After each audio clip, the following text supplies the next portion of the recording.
40. We might read a few more. I think we'll read 39, 40, 41. Because there's a substantial purport to 41. So we have the Sanskrit for 39. Okay. Do we do Jayarada Madhava or? You can, yes, that's what we do. Okay. Good. And then I go to maybe 8:15 and take questions, something like that? Right. Okay. Yeah. Ish.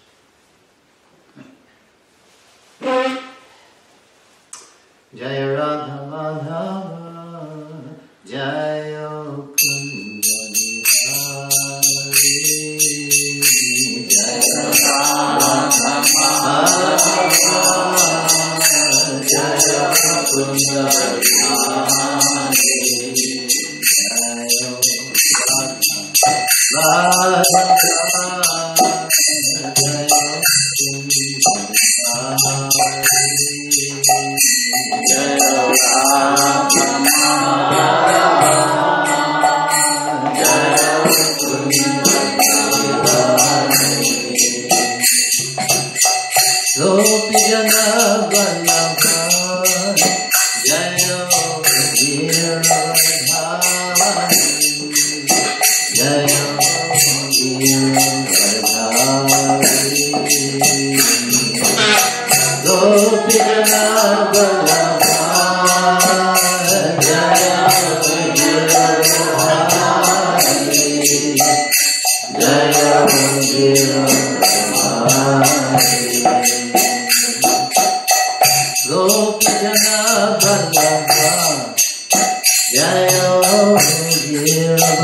We'll do the short form. Jai Om Vikataparam Hamsa Paripradikatarnishtotarashata Sri Srimad is Divine Grace. A.C. Bhaktivinoda Swami Srila Prabhupada Ki Jai. Grantaraj Srimad Bhagavatam Ki Jai. Nityai Gaur Premanandi. All glories to the assembled Lord. All glories to the Hare assembled Krishna. All glories to the assembled Hare Krishna. All glories to Sri Guru and Gauranga.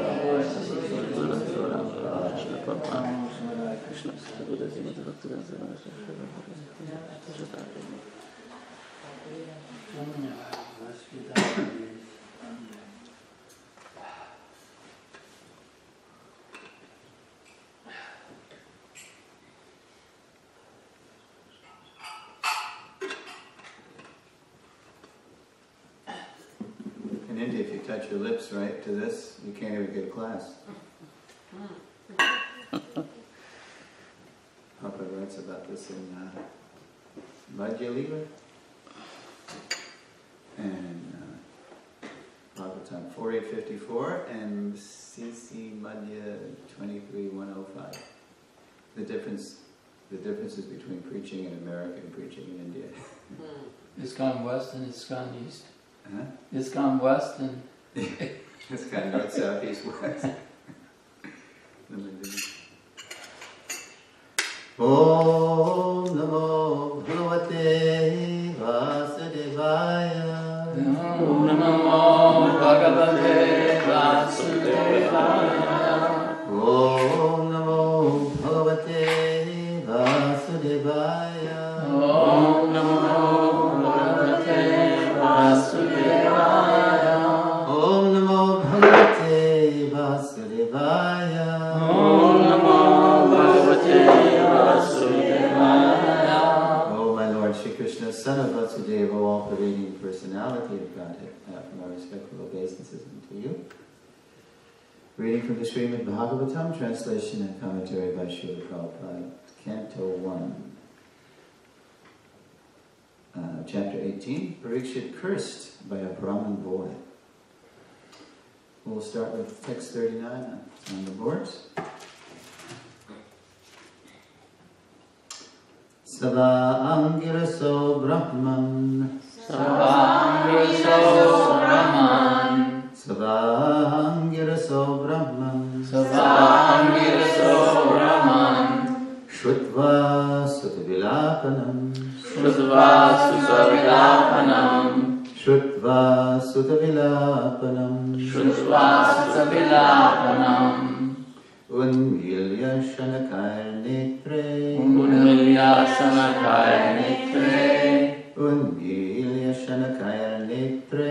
Unmilya Shanakar Netre. Drishtva Chamse Mritoragam. Drishtva Chamse Mritoragam. Drishtva Chamse Mritoragam. Drishtva Chamse Mritoragam. Savangiraso Brahman. Savangiraso Brahman. Shrutva Sutavilapanam. Shrutva Sutavilapanam. Unmilya Shanakar Netre. Unmilya Shanakar Netre. Drishtva Chamse Mritoragam. Drishtva Chamse Mritoragam. Savayam Giraso Brahman. Savayam Giraso Brahman. Shrutva Sutta Vilapanam. Shrutva Sutta Vilapanam. Unmilya Sanahar Netre. Unmilya Sanakar Netre. Drishtva Chamse Mritoragam. Drishtva Chamse Mritoragam.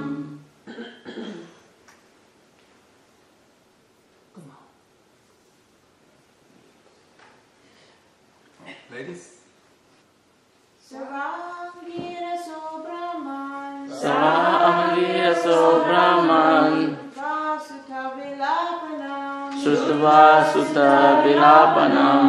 Unmilya Sanakar Netre. Unmilya Sanakar Netre. Vachamse Mritoragam. Drishtva Chamse Mritoragam. Savangiraso Brahman. Savangiraso Brahman. Shrutva Sutta Vilapanam. Shrutva Sutta Vilapanam. Unmilya Sanakar Netre. Unmilya Sanakar Netre. Drishtva Chamse Mritoragam. Drishtva Samsemitoram Sava Angiraso Brahman Savayamiraso Brahman Shrutva Sutta Vilapanam Shrutva Sutta Vilapanam Unmilya Shanakarnetre Unmilya Sanakarnetre Drishtva Chamse Mritoragam Drishtva Chamsemitoram Giriso Brahman Savayamiraso Brahman Sutra Sutta Vilapanam Shrutva Sutta Vilapanam Unmilya Sanakarnetre Unmilya Sanakarnetre Drishtva Chamse Mritoragam Good. Word for word. Saha. Saha. He. He. Vai. Vai. Also. Also. Angirasaha. Angirasaha. The rishi born in the family of Angira. Rishi born in the family of Angisa. Brahman. Brahman. O Shonaka. O Shonaka. Shrutva.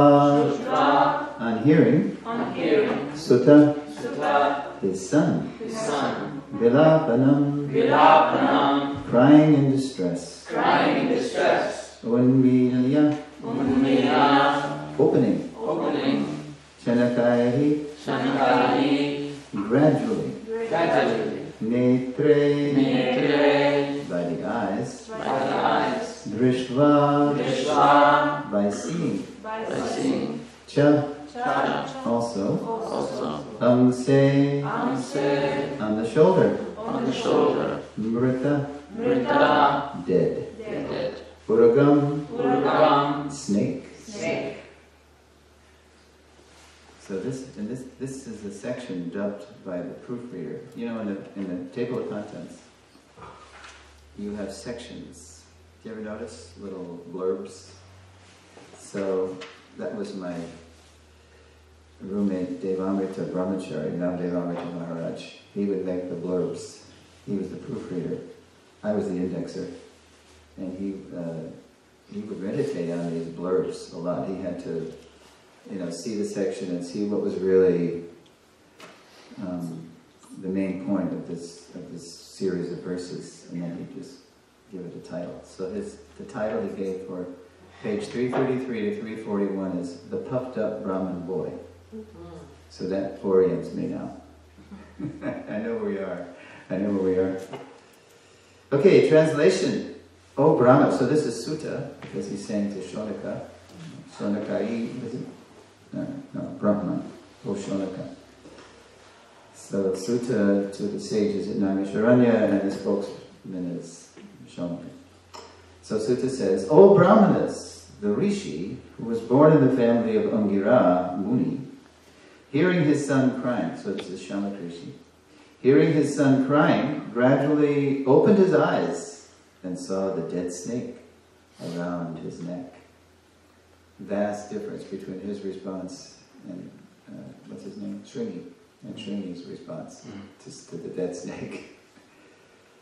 Okay, please repeat. O Brahmanas, O Brahmanas, the Rishi, Rishi, who was born in the family of Angira Muni, who was born in the family of Angira Muni, hearing his son crying, hearing his son crying, gradually opened his eyes and saw the dead snake around his neck. So it wasn't a garland, it was a dead snake. It was an insult garland. Text 40. There's no purport. Text 40. He threw the dead snake aside and asked his son why he was crying. So he just, no worries, okay, dead snake. And then, why are you crying? What's going on? He threw the dead snake aside and asked his son why he was crying, whether anyone had done him harm. On hearing this, the son explained to him what had happened. Please repeat. He threw the dead snake aside. And asked his son why he was crying. Whether anyone had done him harm. On hearing this, the son explained to him what had happened. 3-sentence purport here. Prabhupada writes, the father did not take the dead snake on his neck very seriously. He simply threw it away. Actually, there was nothing seriously wrong in Maharaj Parikshit's act, but the foolish son took it very seriously, and being influenced by Kali, he cursed the king, and thus ended a chapter of happy history. And now we have a long, different meter too. Yes, from the Samhita here. Anyway, we'll just do the English to text 41. The father heard from his son that the king had been cursed, although he should never have been condemned, for he was the best amongst all human beings.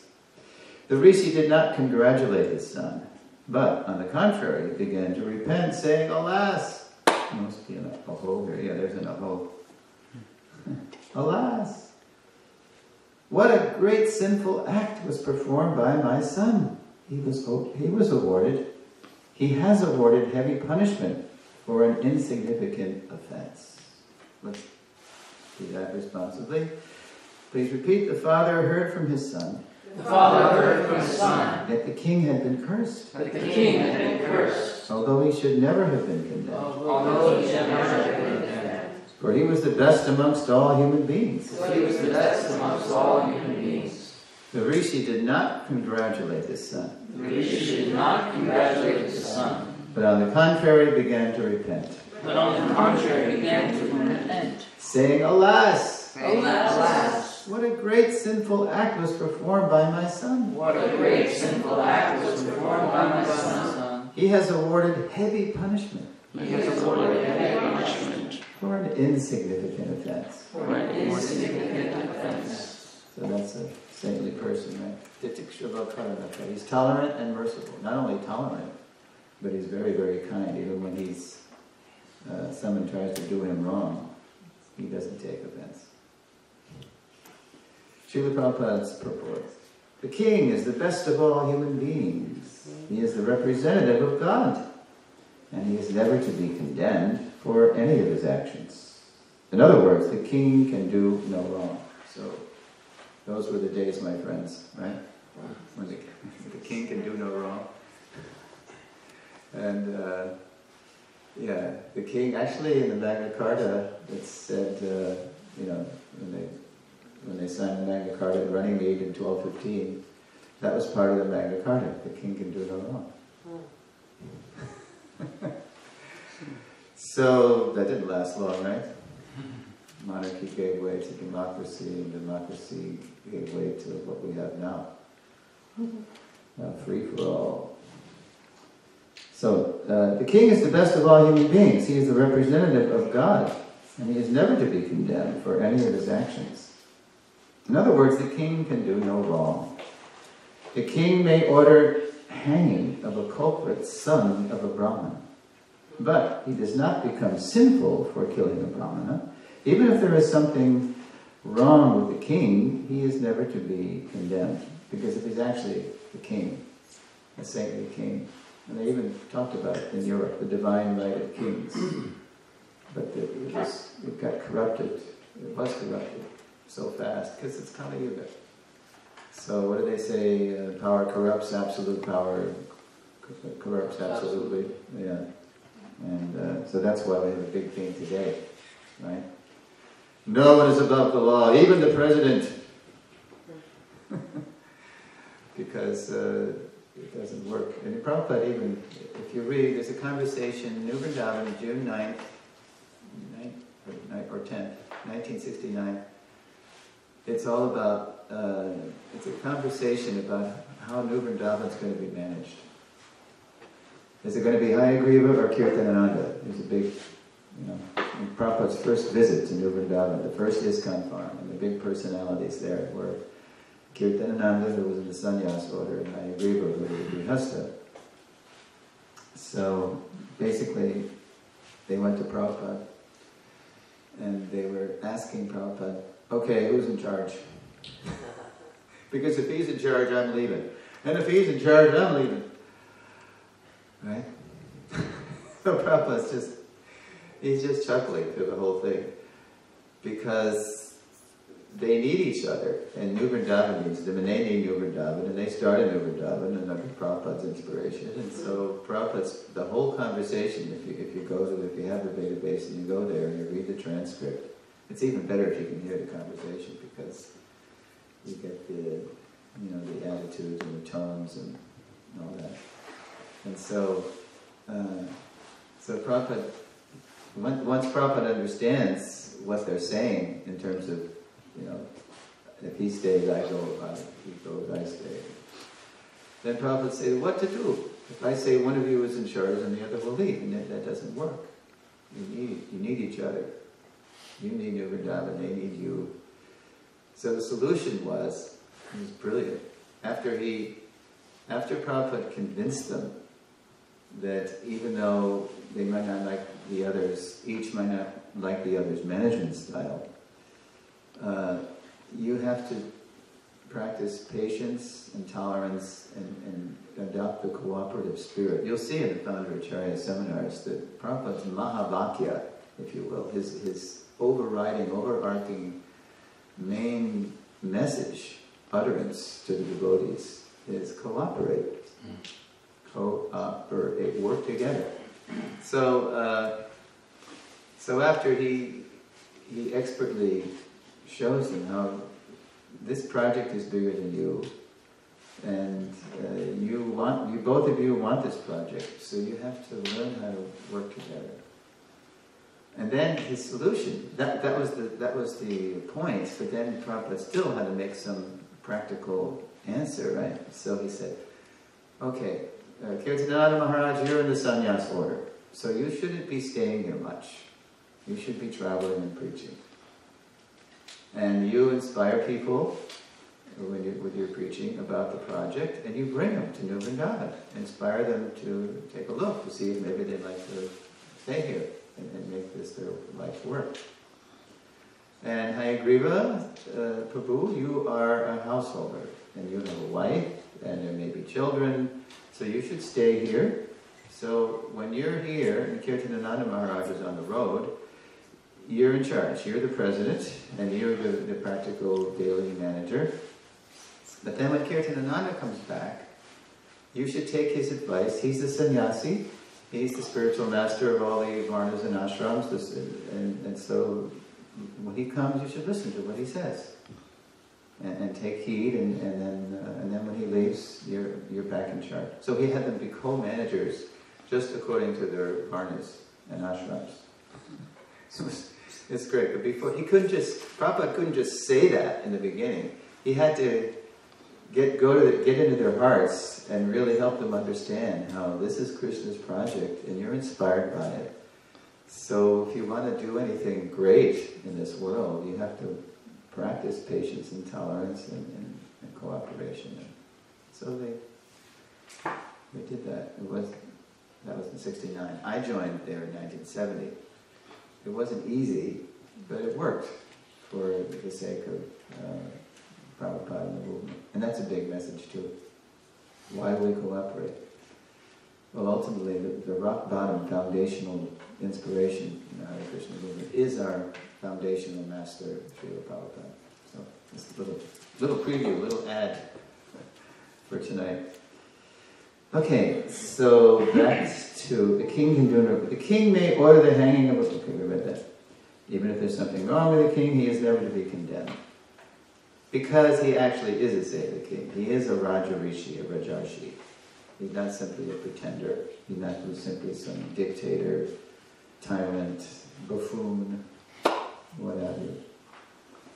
A medical practitioner may kill a patient by mistaken treatment, but such a killer is never condemned to death. So what to speak of a good and pious king like Maharaj Parikshit? In the Vedic way of life, the king is trained to become a Rajarshi, or a great saint, although he is ruling as king. Just like in the fourth canto on Maharaj Pachani Bhahishat,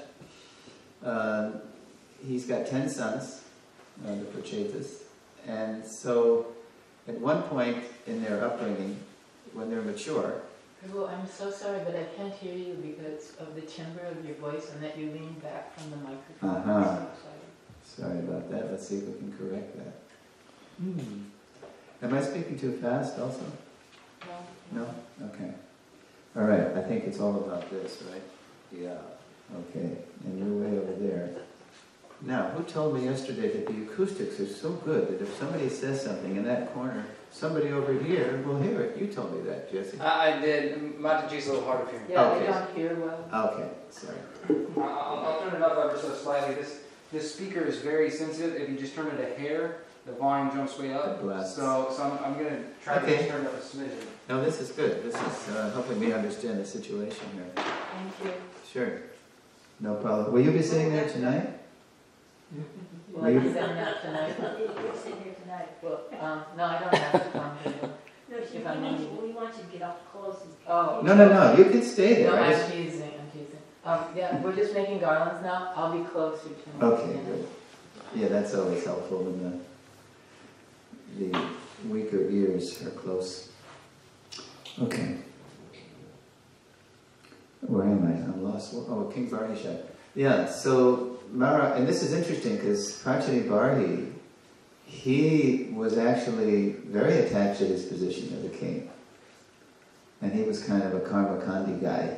You know, he was dotting all his I's, crossing his T's, so he could have a good heavenly destination in the next life. But he knew he knew he wasn't going to live forever on earth, of course. So to train his sons, he sent them away to do tapasya, to learn sense control. That was training, because if you're going to be powerful, you've got to be controlled. Otherwise, you're going to big time abuse your power. And it was great, because who did they meet? When they went out to, I forget the name of the lake, they did tapas. But then they met Lord Shiva. And one of the most beautiful chapters in the 4th canto, if you can read this chapter, it's called Chanting the Song Sung by Lord Shiva. Beautiful chapter. And he sings this song to the Prachetas, and it's full of instructions. And it's about the Lord, because Lord Shiva is the topmost Vaishnava, Vaishnavanam Yata Shambhu. See, I've already forgotten you. Now, if I speak like this, that's better, right? Yeah. Okay.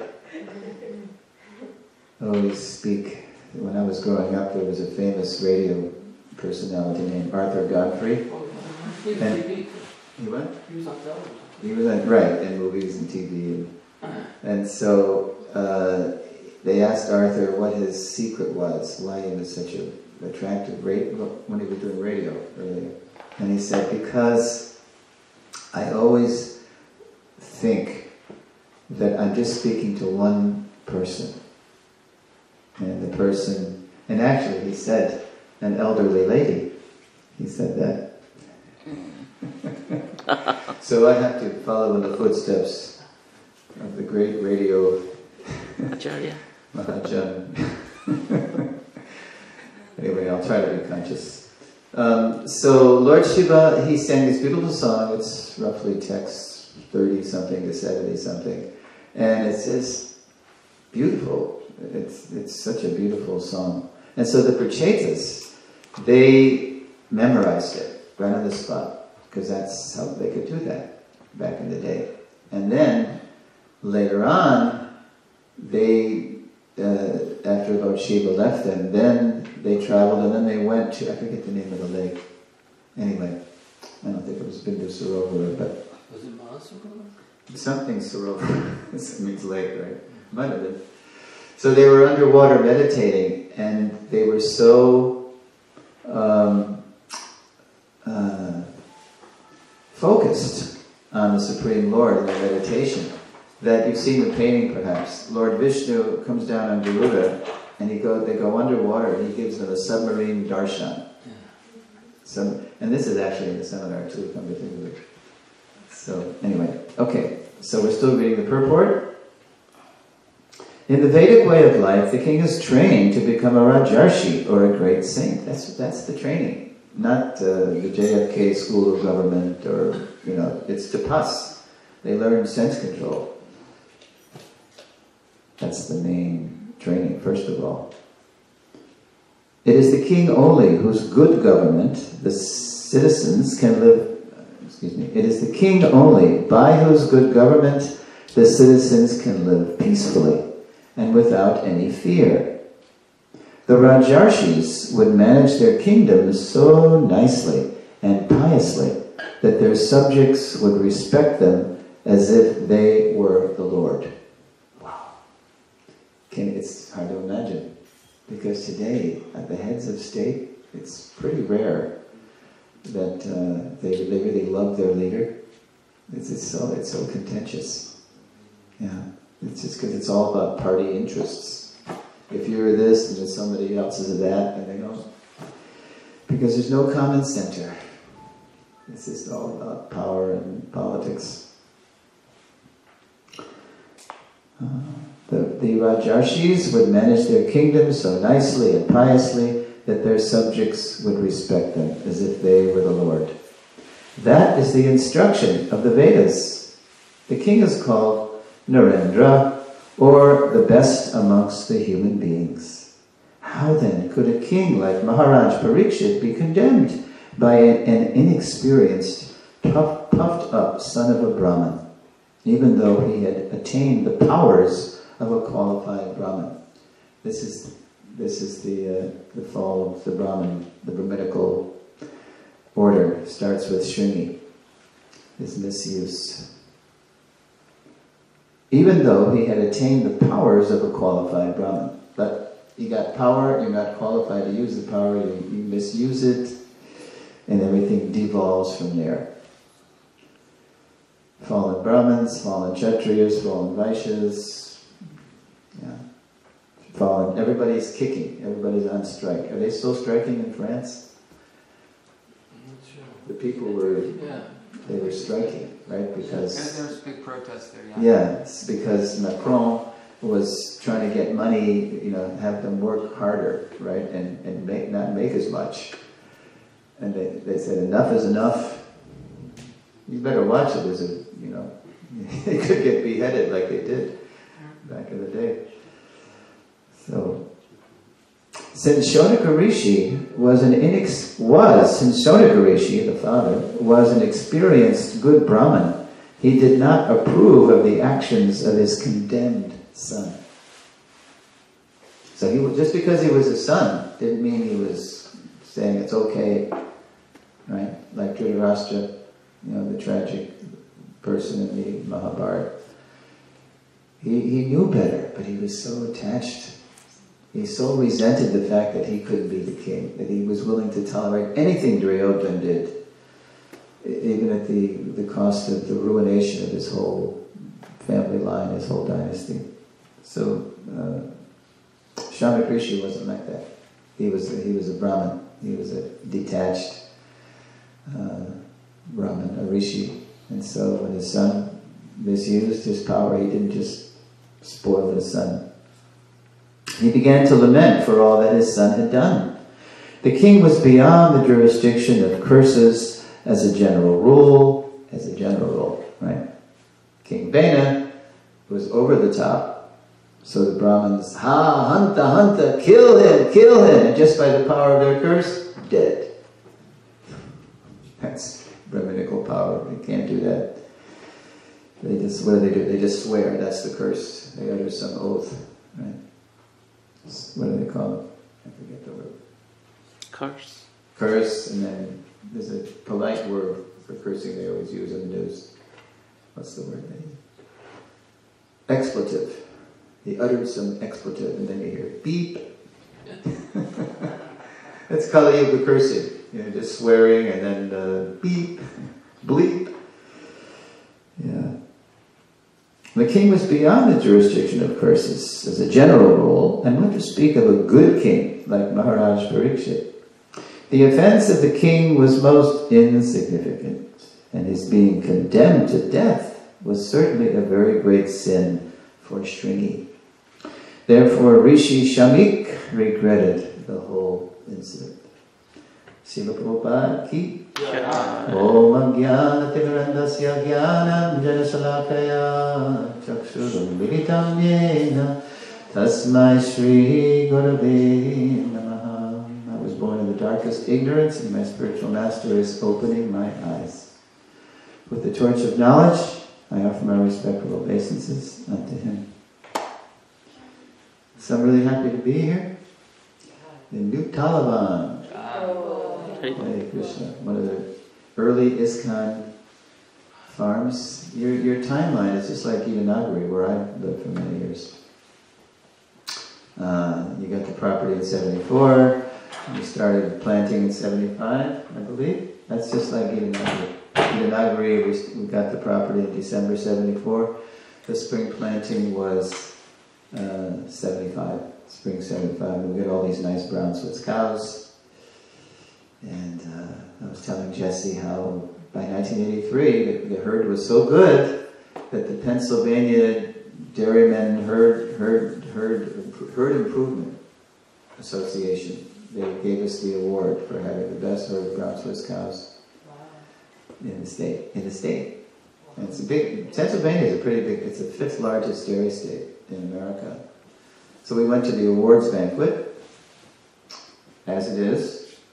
In January 1983, shaved heads, dhotis, cortes, tilak, and all these farmers are there in their Sunday best overalls. And you're just looking at us, right? And we had our milk and milk products and cheese, and the Amish taught us how to make good cheese, you know. And you know, they can't argue with success. We won in our breed.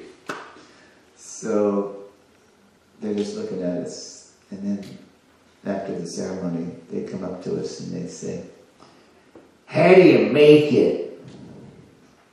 And the only way they make it is they sell their cows to slaughter. That's the only way they can pay the bills. So we gave them the truth. It's always a good policy. Honesty is the best policy. Benjamin Franklin. So we told them, you know, Jeb or whatever their names were. Cows are actually worth more alive than dead. You know? And we started telling them about the dung of the cow and the urine of the cow and the power of the male cow to generate power, and you treat the female like your mom and the male like your dad, and it's a family. And they're just looking at us, you know, mystified, because they're locked into a slaughterhouse culture. So we're going to touch on this in lesson 6, called his Varnashram Challenge. Because you can't do it alone. You can't do it isolated. It doesn't work. We're living in a slaughterhouse society. You try to do it. Because what we didn't tell them, how we were paying off the mortgage for the land. We had $1 million painting business. Yeah, we didn't tell them about that. But we did give them the Vedic ideal. Because you can't do it on your own. You know, it only works if everybody's doing it, if everybody's bartering and protecting the cow and working the ox. And, yeah. So yeah, that's lesson 6. You'll see tonight the whole seminar is arranged according to the Vedantic scheme. Sambandha is the first 3 lessons where we deepen our relationship with Prabhupada. Abhideya, the next 4 lessons, 4, 5, 6, 7, is acting in the relationship by committing ourselves more to his mission in terms of our service, whatever our service is. And then 8, 9, 10, it's prayojana, deepening our love for Srila Prabhupada. That's really nectar. But you have to go through the process, just like you're in the first canto, compared to the lotus feet of Krishna. So you got to start with the feet. Prabhupada talks about this in Queen Kunti prayers. You have to start with the feet, and then you go up gradually, up the Lord's transcendental body. And so that by the time you get to the 10th canto and you see the Lord's smiling face, You won't mistake that smile for the smile of some lusty, ordinary person. This is the smile of purity, pure love, benevolence, kind, all the qualities of Krishna. So, okay, yeah. So we do touch on Varnashram. It's a vast topic. It's one of the most talked about topics. Because Prabhupada's indirectly doing that here. There's Brahmins and Kshatriyas he's talking about. But everybody in Kali Yuga is what? Bandhu. Not real. It's Bandhu. It's friends of the twice born. They're not the real deal. They're imitation, imposter. Brahmins, Kshatriyas, Vaishyas, Shudras. Brahmins are compared to what part of the body? Head. Kshatriyas, arms. Vaishyas, belly. Shudras. Right. So what do you have in Kali Yuga? Because the head is whacked. It's disturbed. Every other part of the body is disturbed. Even if somebody has a very, very strong body, if their brain is messed up, none of the other parts of the body work nicely.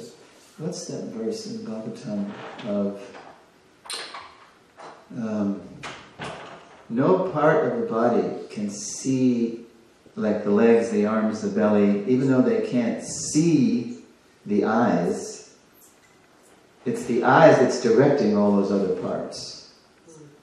So that's why the head in the personal body and the intelligent class in the social body is the most, relatively speaking, most important. Although every part is important, because as Prabhupada once, there's one tape where Prabhupada's saying, if I cut my toe, I'm going to use all my energy and intelligence to get that fixed right away. Because if I neglect it and it becomes infected and then it has to be amputated or whatever, then it's limiting what I can do. Even if I have some good ideas, if I can't get around. So we all need each other. We all need each other. It's a cooperative arrangement, right in the body and in the social body too. So, Shudra, it's no small thing to be Shudra. What's the word for Shudra in Kali Yuga? Most of us are in Shudra Varna. Why? Because all the... Oh, I was just going to say working class. Well, it's even more noble. It's like we have Labor Day in America, right? We celebrate the dignity of labor. So Shudra in Kali Yuga, the word for Shudra is employee. Most of us are working for others, and that's natural. And depending on who we're working for, where our qualities are so... because there's different kinds of Shudras. Like there's 64 different kinds of Brahmanas, and there's so many different kinds of Shudras. It's like Ramananda Roy was considered Shudra, a Kayasta, which is akin to a Shudra. But he was a governor too. An interesting person. Kayasta. He could govern if he had the training, even though technically it was Shudra. That's why it was considered unusual that Lord Chaitanya was seeing Ramananda Roy. And not only seeing him, but speaking intimately with him. Because he was a great devotee. And sometimes Ramananda would say, "Oh, my dear Lord, whatever I'm speaking, you're speaking through me. It's not me. And I'm a fallen person. I'm connected with the Shudra community." And then Lord Chaitanya quoted a famous verse. Or maybe he made up the verse. Yeah, he probably did. Kiva Vipra, Kiva Nyasi, Shudra Kene Noi, Ye Krishna Tattva Vita, Se Guru Hoy. Kiva Vipra, whether you're very learned, Vipra, Kiva Nyasi, or you're a big renunciant, Shudra Kene Noi, or even if you're in the Shudra Varna, Ye Krishna Tattva Vita. If you know the art and science of serving Krishna, the truth of devotional service, say Guru Hoy. You can act as a guru. because you know the art and science of serving Krishna. Yeah. Okay, how was it? Ooh. Okay, it's getting late. That was just sort of a rambling advertisement for tonight's seminar. It wasn't really a prepared, cogent class. Please forgive me. But I like it when it happens, when the authority asks me, can you give class this morning, before your seminar tonight? And I think, yeah, I'll give class, because I can tell everybody to come tonight. It's my trick. Anyway, the Bhagavatam is sweet, even if the class isn't so well prepared. All right, we got a few minutes till 8:30. If you have any questions or comments, please raise your hand. Thank you very much. Prabhu. And actually was a nice ramble. But I was thinking about, the king does no wrong. So one of the if anyone's familiar with the famous Nixon-Frost interview, the gotcha moment, and this was after President Nixon had been, he had resigned. Yes. So they had this several days of interviews, and David Frost hadn't really got him. Mm-hmm. It was kind of, and then finally in the end, he put him in a corner, and then Nixon says, I'm saying that if the president does it, it is legal. It is the law. And that's when everybody was just like, got it. Okay. That sounds familiar. That sounds familiar, right? You tell the lie long enough, people will believe it. Yeah, that was the gotcha moment, right? Because everybody knew that was so wrong. Look at what he did.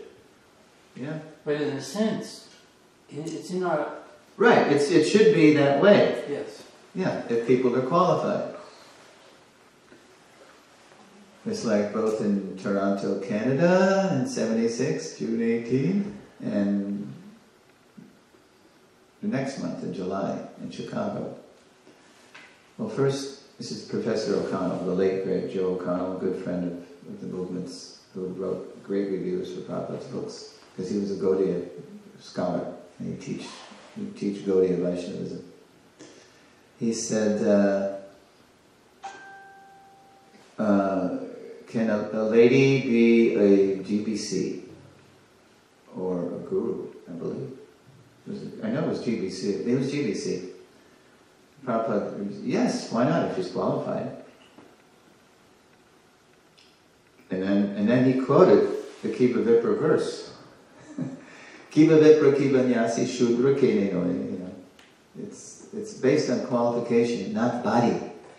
Gender, nationality, or there's so many we're so divided bodily. Everybody's asserting themselves in terms of the body, and that's why the world's so crazy.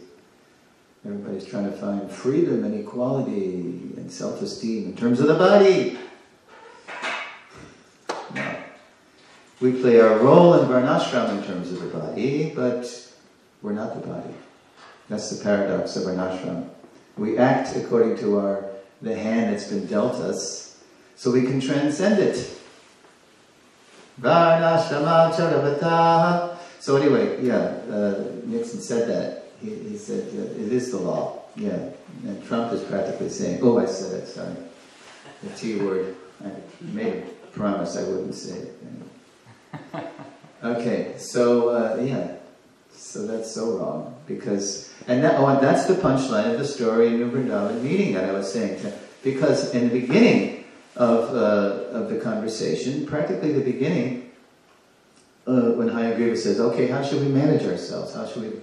And so Prabhupada starts saying that you should have the majority, have a meeting and then have a majority vote on decisions. And then Hayagriva says, but that's democracy. I thought you said this is demon crazy and isn't monarchy? And Prabhupada said, oh, that's passé. No, there's no qualified. There's no qualified kings now. You can't just invest all the power in one person. They'll misuse it. So you have to have an enlightened, not demon crazy, but an enlightened democracy, a Krishna conscious democracy. Yeah. So, that was... Interesting, because Hayagriva was stunned. He said, I thought that he was, because he had read the Bhagavatam, he edited the first canto. I thought you said it was, yeah, but we can't have that today. So, we have a question here. Yeah, Prabhu, so in regards to this thing that you're just talking about, so who was it who was to vote on that? Was it there like here we have our community man? Yeah, he said have a council. A council, Yeah. okay. It's not that you just take anybody, because everybody's on different levels. And it should be the more qualified people who have the most experience and the most shastrically grounded and, character is good, like that. But, when Prabhupada started the movement, or just like in one GBC meeting in 76, Prabhupada dropped in. And when Prabhupada walked in, the GBC, they just started laughing because they knew Prabhupada's the ultimate authority and that we better, deliberate right. And so, but then they really laughed when there was some issue and then they took it to a vote. And so the chairman took it to a vote and then Prabhupada raised his hand. He was, and then as soon as Prabhupada raised his hand, everybody cracked up. Right? And because he's the supreme authority, still is. He's an ultimate managing authority, but everybody's accountable to Prabhupada's everlasting Vani. Vani Prabhupada. He lives forever by his divine instructions, and the follower lives with him. So, but when everybody laughed, then Prabhupada said, no, I am also a member of ISKCON. In other words, he was teaching us to work cooperatively and not try to assert, even though he was the supreme authority, he was teaching us to be good citizens and cooperate and not make a factions and deviate and make disturbances and all this. So he was teaching by example, powerful example, that we have to work together, even though he started it and he's still the supreme authority. You'll see that in the third lesson. I'm sorry, did I cut you off? No, that was great, thank you. Okay. Hi, Valia. Yeah, I wanted to ask about Kali Yuga. Okay, how much time? Yeah, it's 8:31. It'll be a quick one. Oh, okay. And we can talk more about it later. Okay. But you can just ask a quick version. Well, in the previous verses before, in some reports, it was always saying that the Kali represents the breaking of the four regulations. And that Maharaj Parikshit's empire was free from Kali because they were living, a very pure life. So,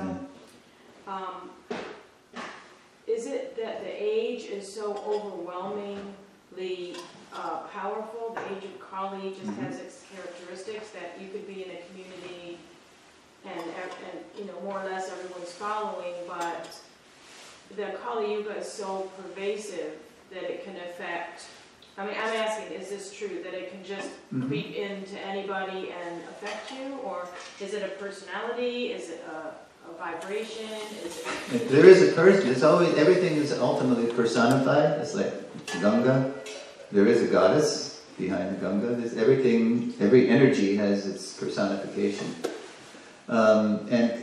This is a good question because it's true. Kali Yuga is pernicious. The whole, somebody can tell me where this is, but sometimes we hear that in former ages, the demons and the devotees are on different planets, and finally it comes down to the demon and the devotees in the same body, right? So we see that, and there's a funny story at New Vrindavan, perhaps? I'm not sure about this one, but it was somebody reporting to Prabhupada that there was Maya in the temple. Venezuela? Yeah. Caracas? Caracas, yeah. That's Prabhupada's one and only visit to the continent of South America. So Prabhupada's response was that there is Maya in the temple is not surprising, right? But what is surprising is that in Kali Yuga that there's a temple at all. Prabhupada was the ultimate cup half full person, right? So yeah, we have to really be tolerant and patient, and also like the famous New York case where there was some big nonsense going on in the temple. So Prabhupada, after the whole thing was rectified, he chastised leaders for not catching it sooner, or for not, because some people knew what was going on. And then he thanked the devotees for staying, the most devotees, the rank and file, for tolerating what was going on. But he really scolded the leaders for not catching it sooner or allowing it to go on. So we have to be vigilant. Doesn't mean we just throw up our hands, it's Kali Yuga, Prabhu. No, we have to be Krishna conscious. So, did we answer that or no? Yeah, but then you brought something up. Can I just ask an offshoot of that? Yeah, that's what happens. Questions lead to questions. That's the whole Bhagavatam. Good questions. Okay, one more good question. You mentioned that Maya was in the temple, and you kind of associated Maya with Kali Yuga. Is there a connection between Maya and Kali? Yeah, because, Kali is another name for Maya, right? I mean, the female Kali. Maya. Well, there's Kali, and Kali is the goddess. That's different. There's Kali with two long vowels, Kali, and then there's Kali. Kali, she's the goddess, and people worship her, and that's a different thing. But that's another conversation, I guess. Yeah, Kali, that's the guy with a proposing himself as a king, but herding the cow on the bull. That's different. Okay, we better end because everybody's stomach is rumbling. And it's time for... What time does the program start this evening? So this evening we're going to start promptly at 6:30. That means please tolerate Jesse and me because we're going to be setting up. The screen's going to be right in front of his seat. The projector's going to be where Prabhu is, so he'll have to go near the post. And then you all can sort of sit on the sides, and then, or wherever you can see. 6:30 sharp we're going to start, so we're going to be ready to go by the time the prayers finish. So please come, 6:30 to 8. And may I go ahead and interject as well that would mean that the RT would need to be wrapped up a little bit early, maybe by 6:25, have the RT and the Sri Day prayers wrapped up, and the same as well on in the morning and the subsequent mornings. So if we could have the RT, wrap the kirtan finished up by 7:25. Well, the people who do those things, both the Pujari and the kirtan leader, probably aren't even in this room at the moment, right? Or may not be. So whoever it is tonight, whatever Pujari is doing this on your RT, and whoever's going to lead the kirtan, we don't know, but we have to politely tell them what's going on, so we can... Maybe we'll just have a closed curtain RT this evening. Oh, well that's pretty drastic, huh? Yeah. Well, you're going to be fooling around and setting up stuff, Well, we can do... We're going at 4 o'clock too, and we had it open. Well, that's the tech check. No, nothing against you, I'm just explaining that things don't happen. Well, we know what we're doing now. We're going to have one more tech check for sound today, so we won't have to disturb everything. It should be a quick setup. But yeah, it should be a quick setup once we do the second rehearsal. Yeah. So, I don't really want to. It's your call. You're the president, but. Well, if you think you can do it without this being a tremendous we can. And if you folks are especially if you're on that side of the post, we'll be on this side, just discreetly trying to set up the screen. Famous last words. Hope we're discreet. Okay, we'll do our best. Thank you very much. Srila Prabhupada. Ki Jai.